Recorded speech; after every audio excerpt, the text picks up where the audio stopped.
جو سفر معراج تھا، تو یہ قرآن سے بھی باقاعدہ ثابت اور احادیث نبویہ صلی اللہ تعالی علیہ وسلم سے، یعنی علماء نے اس چیز کو باقاعدہ بیان کیا، بلکہ صحابہ کرام علیہ مردوان میں سے ایک جماعت صحابہ کی جو اسی بات کے قائل اور معتقد کہ یہ معراج جسم مع روح، یعنی ایسا نہیں ہے کہ یہ صرف کوئی روحانی سفر تھا یا روح کے معراج ہوئی، ایسا نہیں ہے، اور ایسا بھی نہیں ہے کہ یہ نیند کا ایک واقعہ تھا، خواب میں، کچھ اس کی تعویل یوں کر لیتے ہیں خواب کا واقعہ تھا۔ میں آپ سے سوال کرتا ہوں کہ اگر آپ کے علاقے میں کوئی شخص صبح اٹھ کر ایک خواب بیان کرنا شروع کر دے، بلا تشبیہ، میں جنرل بات کروں، ایک خواب بیان کرے اور کہے کہ بھئی میں تو رات کو سویا تو میں فلاں ملک میں پہنچ گیا، وہاں بزنس کرنے لگ گیا، میں نے یہ کیا وہ کیا، سیر کی، پھر واپسی آ گیا، صبح میں اٹھاؤں اپنے بستر پر ہوں تو آپ کے سامنے۔ کیسے ممکن ہے کہ ایک رات میں تو فلاں ملک میں چلا گیا، سیر بھی کر کے واپسی آ گیا؟ کیونکہ سامنے والے کو پتا خواب سنا رہا ہے۔ اچھا، جن کے ذہنوں پر مکہ مکرمہ، مدینہ منورہ یہ تصورات رہتے ہیں تو وہ خواب میں بھی یہ زیارتیں کرتے رہتے ہیں۔ اب اگر کوئی یہ کہتا ہے بھی میں خانہ کعبہ کا طواف کر رہا ہوں، میں نے اپنے آپ کو خواب میں دیکھا، میں مدینہ پاک میں حاضر ہوں، میں نے خواب میں دیکھا، کون سا آدمی اس پر اعتراض کرے گا؟ بلکہ کہے گا بھئی اچھی بات ہے، بشارت ہے، اعتراض کوئی نہیں کرے گا۔ اعتراض جب ہی ہوگا جب دعویٰ آگے سے مختلف ہو، اور کوئی دعویٰ یہ ہو کہ جسم کے ساتھ۔ تو رسول اللہ صلی اللہ علیہ وسلم نے اگر کفار کو یہی کہا ہوتا میں نے نیند میں دیکھا، میں نے خواب میں دیکھا، تو کافر شور نہ بچاتے،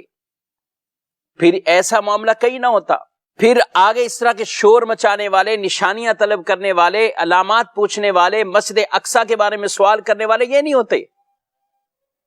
رسول اللہ صلی اللہ علیہ وسلم کے دعوے کے بعد، اعلان کے بعد، بتانے کے بعد کفار کا شور مچانا اس بات پر دلیل ہے کہ آپ صلی اللہ علیہ وسلم نے خواب کی بات نہیں کی، روحانیت کی بات نہیں کی، صرف روح کی بات نہیں کی، بلکہ آپ صلی اللہ تعالی علیہ وسلم نے جو اپنے معراج شریف کا سفر بیان کیا گئے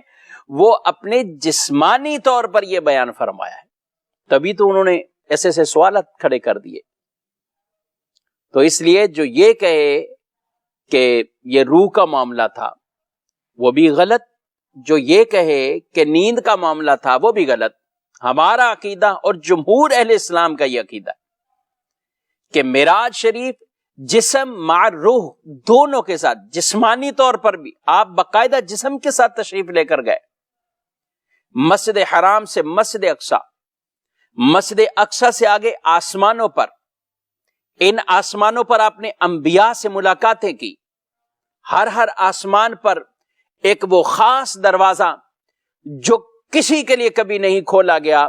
وہ دروازہ ہے ہی اس کام کے لیے، اس کے پر جو دربان کھڑے ہوئے وہ ہیں ہی اسی کام کے لیے کہ جب محمد مصطفیٰ صلی اللہ علیہ وسلم معراج کے لیے آئیں گے تو وہ پوچھیں گے ہاں کون ہے؟ جبریل سے پوچھا گیا کہ آپ کے ساتھ کون ہیں؟ تو کہا میرے ساتھ محمد صلی اللہ علیہ وسلم۔ تو دروازہ کھلا، آسمانوں پر یہ سیر، انبیاء سے ملاقات، وہاں سے بیت المعمور، بیت المعمور سے آگے پھر مکان سے لا مکان کی طرف، یہ مزید آگے ترقیاں آپ نے فرمائی، اور یہاں تک کہ جاگتے ہوئے بیداری کے اندر آپ نے اللہ پاک کا دیدار کیا ہے، اللہ کا دیدار کیا۔ یہ رسول اللہ صلی اللہ علیہ وسلم کی معراج ہے، یہ جمہور اہل اسلام کا عقیدہ ہے، یہ اکابرین صحابہ اکرام علیہ مردوان کی یہ رائے اور وہ اس پر معتقد تھے، اور اسی لیے ہمارے علماء نے یہ تقسیم کر کے بیان کیا کہ مسجد حرام سے مسجد اقصیٰ جو 15ویں پارے کی یہ پہلی آیت مبارکہ کے اندر اللہ نے فرما دیا ہے، تو یہ مسجد حرام سے مسجد اقصیٰ تک یہ قرآن کے حکم سے ثابت، اس کا منکر وہ کافر ہے۔ اور اگلا جو سفر بیان فرمایا کئی صحیح معتمد حدیثوں سے، اور ان کی تعداد سینکڑوں کے اعتبار سے، کہ اتنے صحابہ ان کو بیان کرنے والے، اور فرمایا کہ یہ جو آگے کا آسمانوں پہ جانا، انبیاء سے ملاقات کرنا، یہ جو اس طرح کی یہ جبریل امین کا آنا، آپ کو لے کے اس اعزاز کے ساتھ جانا، مسجد اقصی میں آپ کا امامت فرمانا، یہ سارا کچھ کیا ہے؟ فرماتے ہیں کہ یہ معتمد، صحیح، مشہور، متواتر، یعنی اتنی تعداد ہے یہ حدیث کے اندر کہ ان کی تعداد حد تواتر تک پہنچی ہوئی ہے، اس کا انکار کرنے والا وہ گمراہ ہوتا ہے۔ تو یہ عقیدہ ہم سب کو معراج مصطفیٰ صلی اللہ علیہ وسلم کے حوالے سے یہ رکھنا اہم اور ضروری ہے۔